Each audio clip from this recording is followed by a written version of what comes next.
Chapter 4. But I wanted to be a veterinarian. I had continued to attend church after my 11-year-old Easter Epiphany.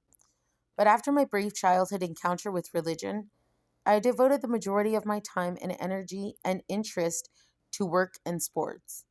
Because I loved life on the farm, making things grow, caring for animals, riding horses, I began thinking and dreaming of veterinary school. I didn't care much for school, though I knew that it would probably be important for my future. I was a little surprised the afternoon my dad showed up at my high school and pulled me out of class early in the spring of my senior year. I had barely climbed into his pickup truck when Dad started talking about me going off to college in the fall and how pleased he and Mom were that I had received a scholarship to the University of Kentucky to study veterinary medicine. This was about as close to my dad saying he was proud of me as I was probably going to get.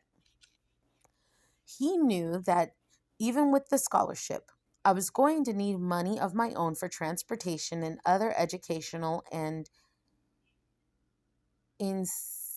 incidental expenses. So, Dad went on, I found you a job where you can earn a bit of good money before you head off to college. While Dad was a blue collar worker and a part time farmer who didn't have many financial resources of his own, he was known and respected around the community as a hard worker. Even if he couldn't directly help provide for me financially, he could leverage what he did have in the ways of friendship, reputation, and personal contacts to provide me with an opportunity to make my own way. I appreciated that. You found me a job? I asked. Yeah, he explained. I talked to some friends who work at the Kraft Foods cheese factory. They say that they have a job that is yours if you'll take it. Really? I responded.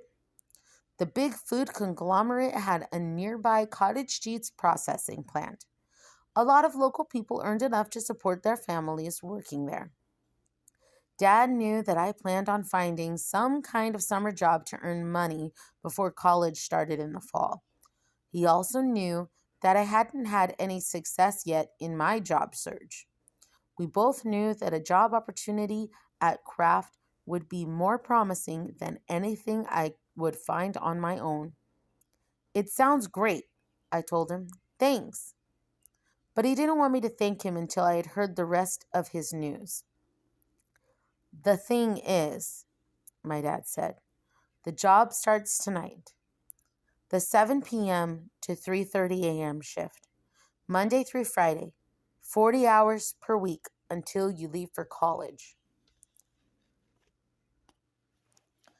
Tonight, I looked at Dad as my mind raced through all of the possible ramifications.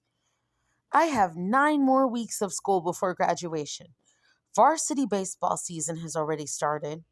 And then there's my part in the senior play. Thinking out loud, I said, probably wouldn't leave time for any extracurricular activities. Dad agreed. No, it won't. He knew what I was thinking. They say that they need you to fill the job tonight. They can't hold the position open until your school year ends. I'll be honest with you, Nick, Dad added. I don't have any doubts that you can do the work. You've always been a hard worker and a fast learner. I know that you'll do a great job for Kraft. But what concerns me, my father went on to say, is your schoolwork. Can you keep up your grades over these last 9 weeks of your senior year with that kind of schedule? It would be a big challenge, I had to admit. I need to think about that. But there wasn't much time to think. At that moment, Dad was pulling into the parking lot of the Kraft factory and telling me that if I wanted the job, I needed to go in and talk to the people in the personnel office right then. Less than an hour after my father had picked me up at school, I filled out a job application and was hired to begin working at Kraft that very night. The decision had been fast, but that didn't mean it was easy. I dreaded having to tell my baseball coach that his starting second baseman and number two hitter was quitting the team. It wasn't much easier telling the drama teacher that I would be dropping out of the senior play. I hated letting everyone down. I hoped that my friends, classmates, and especially the other guys on the baseball team would understand. But I didn't have any serious second thoughts about what I had to give up. I knew what was the right and practical thing to do. My new job was about 2 miles from home. It required hard work, which had never really bothered me. The all night schedule, however, was brutal. Starting work after supper wasn't too bad, but by the time I would clock out every morning at 3:30 a.m., all I could do was stumble home exhausted and literally fall into bed. I somehow managed to fall out of bed every morning in time to drive my beat up pickup the 3 miles to school. And I wasn't absent once the rest of the school year. I'm sure that all of my teachers soon noticed that I regularly dozed off in class, despite my most creative and heroic efforts to resist doing so. When one of them asked what was going on with me, I explained about the job that my dad had found for me to earn the money that I needed to start college the next fall. Evidently, word got around. My teachers were especially gracious the last semester of my senior year. Life seemed a lot more manageable after graduation when I could sleep in every morning. The weeks rolled by, the paychecks rolled in, and I began to focus on the future. The reality of college loomed larger and larger on my personal horizon. My job at Kraft wasn't particularly fun or exciting. It was a sort of mindless, physically demanding work that confirmed the wisdom of my decision to pursue a college education. It was the kind of job where the simple work ethic that my parents had installed in me served me well. Life is work. Work is hard. Work is what it is. You do what is expected of you, and you do it well. I was doing just that one summer night, working all by myself in a back corner of the Kraft Foods cheese factory, struggling to clamp lids on 500-pound containers of what we called stirred curd. We were preparing our plant's product for shipping to yet another food manufacturing facility to be further processed and then packaged as the final form of cottage cheese sold in grocery stores. The far recesses of that factory were so quiet that night that I nearly jumped out of my skin at the sudden sound of a voice asking, "Nick, are you tired of running?" The words were so clear and so close that I whirled around to see who managed to sneak up on me. There was no one there. Odd. I turned my attention back to my task, thinking that my mind was playing tricks on me. 10 minutes later, I heard the same voice. "Nick, are you tired of running?" I looked around again. No one was there. What in the world is going on? Wary now, I kept looking around. There was not another person near when I heard the voice a third time. "Nick, are you ready to stop running and serve me?"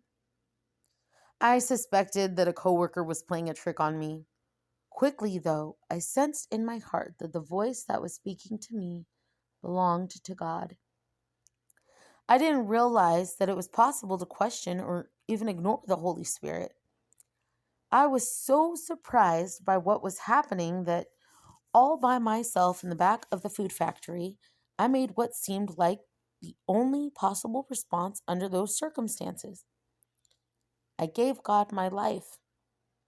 And because I had never been told anything different, I simply assumed that a person could be saved and called to serve God in the very same moment. That's exactly what I believed was happening to me.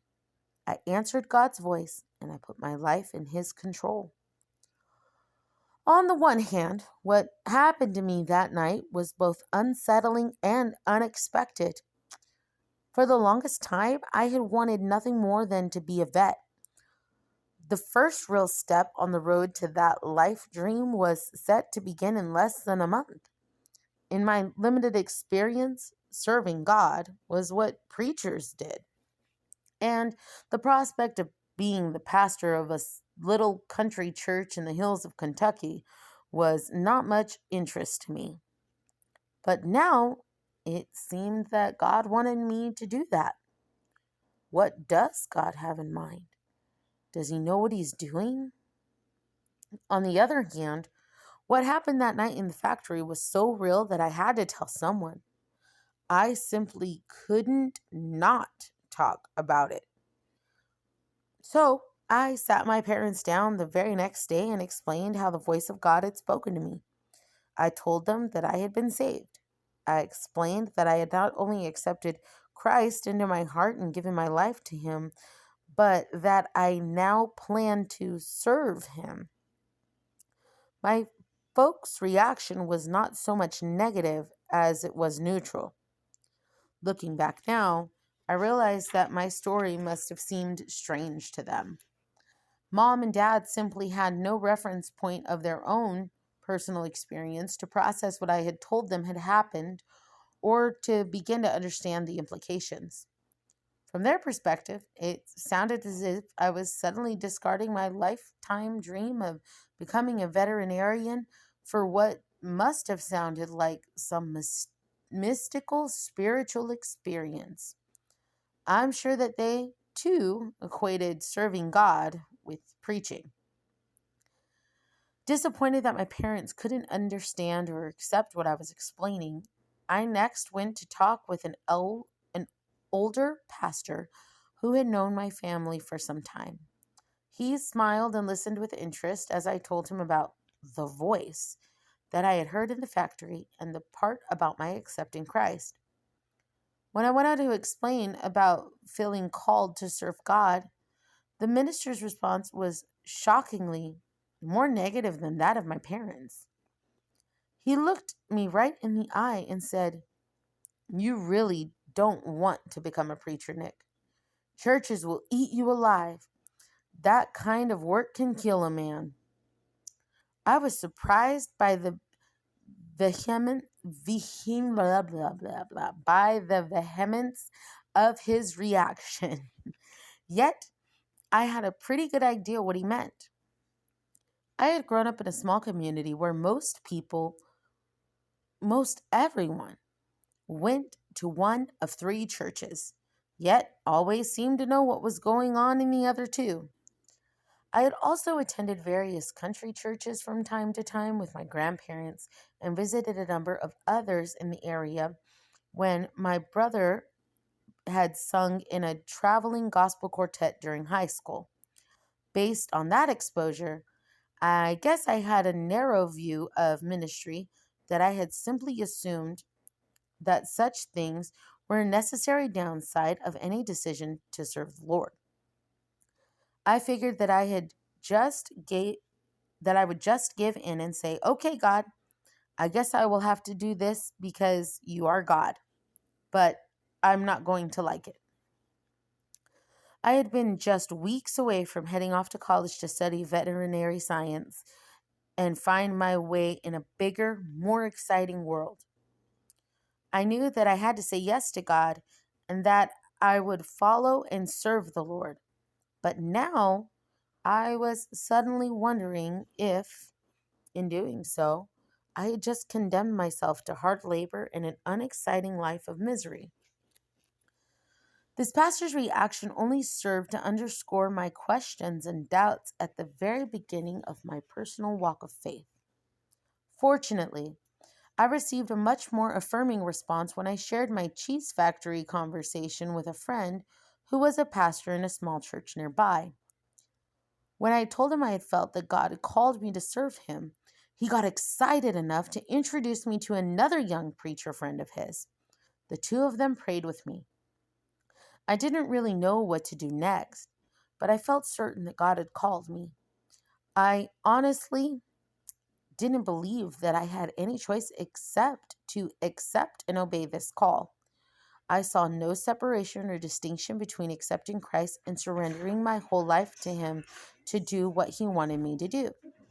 And I certainly had no clue at the time that my simple faith and obedience would lead me from a small town in Kentucky to the deserts and camels of Somaliland. I gave up my scholarship to the University of Kentucky. The only alternative I could envision was to go to a denominational college and train to become a minister. That fall, I enrolled at a small Christian college less than an hour's drive from my home. My declared majors were history and religion, two subjects in which I had little personal experience. I felt like I had been thrown into the deep end of the swimming pool without a single swimming lesson. Just weeks after my encounter with God in the cheese factory, where I was attending a church college and telling people that I was preparing to go into the ministry, I couldn't help feeling as if everyone I met on campus had a better sense of what that meant than I did. I decided to start reading my new Bible. When I did, I found a lot of very interesting stories, most of which I had never heard or maybe just never listened to before. I knew that the Bible was the basis of everything Christians believed, but there seemed to be so much in it that I simply didn't understand. Even what I did read and understand, I often had no idea how to apply to my own life. My theology wasn't any deeper than my understanding of Scripture. All I really knew was that the Bible was God's book, and that if I really believed that, then I needed to do what it said. It didn't take long to get to the 28th chapter of Matthew. There, Jesus gives his followers their final instructions to go into the world to share his good news and make disciples. When I read that, I thought, wow, wouldn't it be great to do that? To get out of Kentucky, at least for a little while? The more I looked at what that passage said, the clearer it seemed to me that Jesus gave that command to every one of his followers. It wasn't a separate call or a special call for some of his disciples. Rather, it was the last lesson Jesus wanted to get across to every one of his followers. Go ye into all the world. When I saw that, I considered it a clear command from God for me personally. I knew that I had to go. I knew that he wanted me to go. I knew that I had no choice. Until or unless he stopped me, I would go. I couldn't imagine how such a thing would be possible, but I took God at his word. I felt completely out of place. Thankfully, a number of professors and fellow students befriended me. During my freshman year, some senior guys invited me to travel with them to churches in neighboring states to conduct weekend youth revivals. Looking back, I can see that they had a genuine desire to encourage and discipline me after they had learned, or disciple me after they had learned that I felt called to preach. But I soon realized another reason that they included me on their traveling teams. Whenever I made announcements about the youth revival in a weekend or Sunday morning worship service, people showed up for our meeting that night, if for no other reason than to hear that country boy talk again. All in all, my first year of college was positive, yet stretching experience for me.